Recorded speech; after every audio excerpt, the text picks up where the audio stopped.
Senator Blackburn. Thank you, Mr. Chairman. And Ms. Allen, thank you so much for being here today.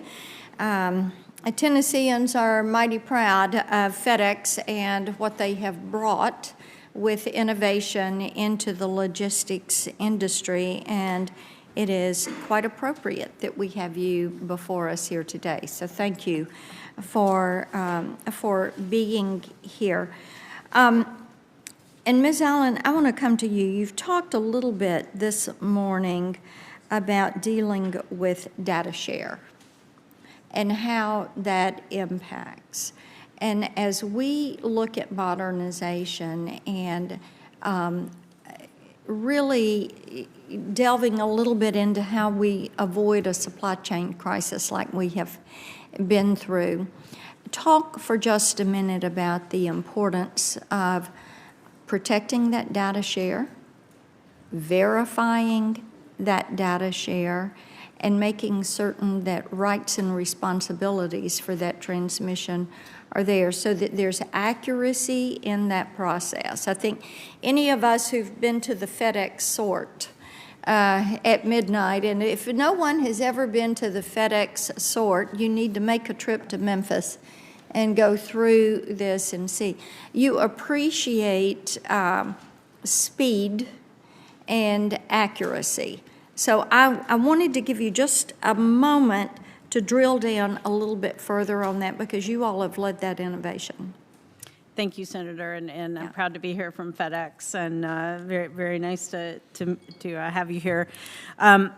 You know, we, in our statement, and really believe that if you get the right data at the right time from the right party, it gives CBP and the government the ability to do the right thing and make the decisions that they need to make for admissibility. Okay, so let's stop right there. It's getting the right information in at the right time.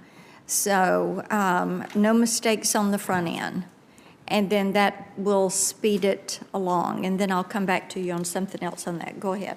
Yeah, well, I think that's it. The right data from the right party at the right time, and giving that to CBP ahead of time, and linking that to trusted trader benefits. You know, if you file information ahead of time about your products, you should have an ability to understand if your goods are going to be further stopped or if they're going to be released into the United States. And the more data that those companies are willing to file, the more benefits that they should get. Now let me stop right there. How do you work with the SMEs and all of these smaller users and say this is what is going to get this flagged?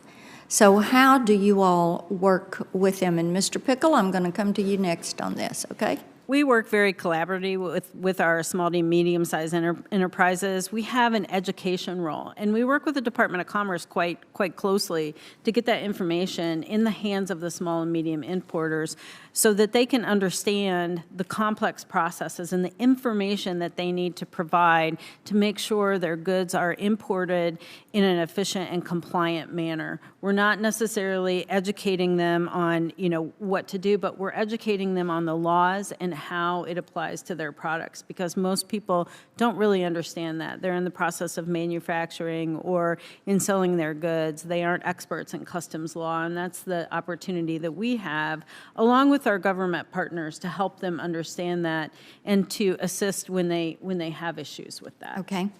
Now, Mr. Pickle, I wanted to come to you. I've appreciated your comments today, and I know Senator Crapo touched on drugs very briefly, and I think we're all astounded with the amount of drugs that were apprehended at our ports. We do know there's a lot of bad actors out there. We do know that they seem to be emboldened right now. Talk a little bit, if you will, about, first of all, how you segregate, how you say, these are questionable shippers. These are people that are following the rules and are trying to get that education, and what that red flag is for CBP? That's a great question. And what I would say is that, you know, we need to acknowledge on the front end that the vast majority of parties importing into the United States are tremendously compliant, right?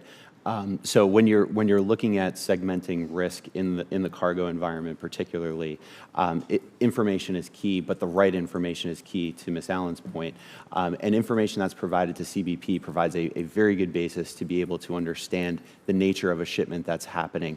There are companies that go above and beyond to really open their books up to the government and say, here are our processes, and the government will help. CBP through the CTPAT program will work with them to understand vulnerabilities.